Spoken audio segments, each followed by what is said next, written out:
Hey everyone, Chad again with Shaker Up Garage. I just wanted to give you an update on what I'm working on at the home shop. Still working on the F150 that I picked up with the bad motor. And right now I'm at a good point, so I thought it would be a good idea to give an update. And maybe you just find it interesting if anything else. So over here is the original engine. Let's take a look at that. I was very curious on what went wrong with this. I tried turning it over by hand using, a wrench on here with the timing cover and everything on, and I mean, it wouldn't even turn. I couldn't get anything out of it either direction. So I knew whatever had happened was pretty bad. The timing chain looks good.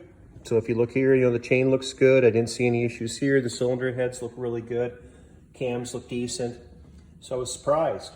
What I ended up doing is I pulled the oil pan here off the bottom, and it was just full of shrapnel. Looked like a connecting rod, maybe it was in two connecting rods, let go, and they broke and just took everything and punched it right out the bottom here into the oil pan. The pickup screen was just full of shrapnel. I took a few pictures of that. I'll probably add it to this post, just to give you, kind of an entertainment value, if anything. A little bit more here about the Ecoboost, the Ford Ecoboost, 3.5 liter engine. It uses a very simple timing chain system, so this is actually not a bad job to do in car. And there's plenty of room there in the front where you can get at it, especially on the pickups, I should say. So it's just the one singular chain here, driven by the crank, comes up and around, drives this bank on the intake phaser, comes around, back up here, drives this bank on the intake phaser, and then just comes back down here with one tensioner right here.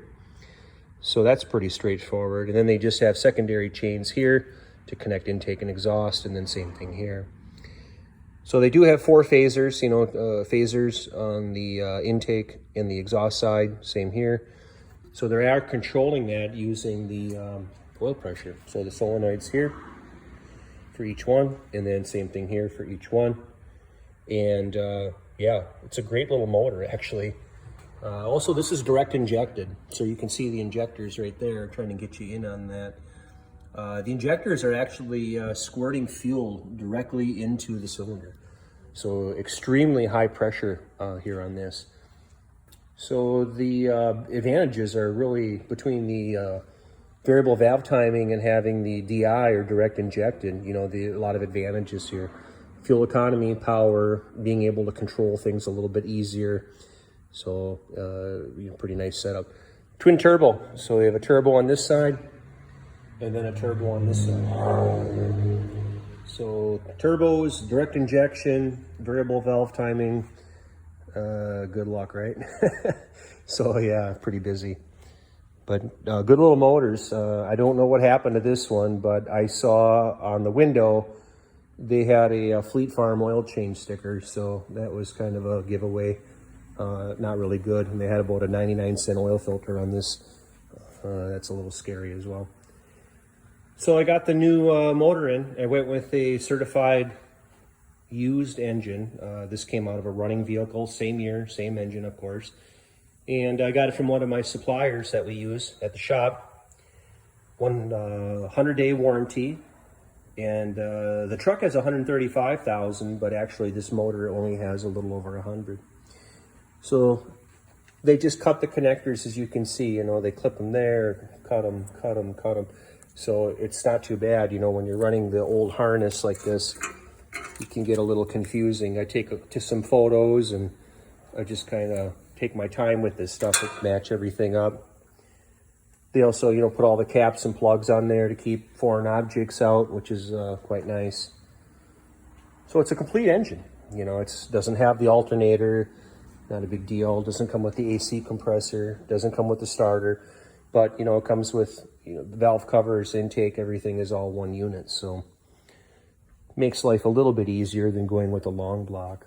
So I still got the, exhaust to make connections on, like here. And a lot of piping, hoses. This was broken, so that'll be all replaced with the other stuff. I also went with brand new Ford OEM transmission cooler lines here. Those snake underneath, and they cross over and go to the transmission. Those were kind of rusted out pretty good. and the fittings on there were very difficult to get apart, and I didn't really like that. So not a bad deal, with the engine out. It's super simple. Just lay those in and go. So yeah, coming along. Cab's still up in the air, obviously. Really, in my eyes, it's the only way to do this job. Really isn't that bad to take these off a couple hours and up they go. Of course, the lift really makes a difference.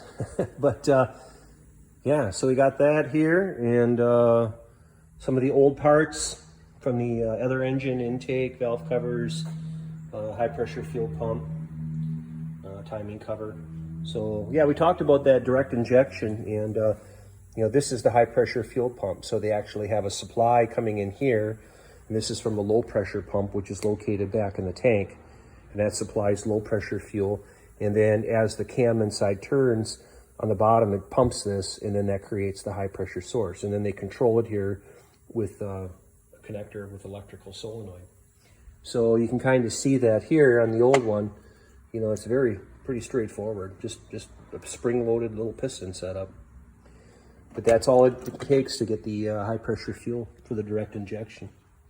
So overall, the truck's actually in pretty nice shape.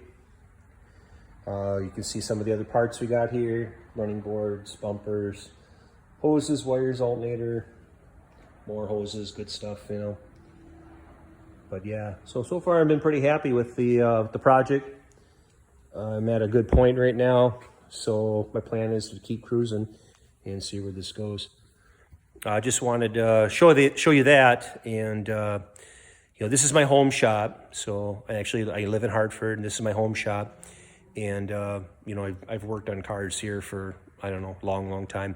I didn't have such a nice shop except for a couple of years ago, but yeah, I kind of know what it is, working on jack stands and changing engines in the driveway. This is nice for me to, come and work on company cars, Shaker Up garage owned cars. So sometimes if we buy something at the auction, or somebody trades in a car or whatever, and I decide to buy it and try and repair it, sometimes I'll bring it here, and that way I can work on it on my own time, and don't tie up lifts at the shop, and keep going over there too. And then obviously, insurance and liability reasons, I don't work on customers' cars here anymore, but I used to. So I have, I had quite a few customers. I guess I still have quite a few customers from this Hartford area, who kind of followed me out to Ashepin. So I'm very fortunate for that. So yeah, that's where we're at. So thanks a lot. Catch you later. Bye.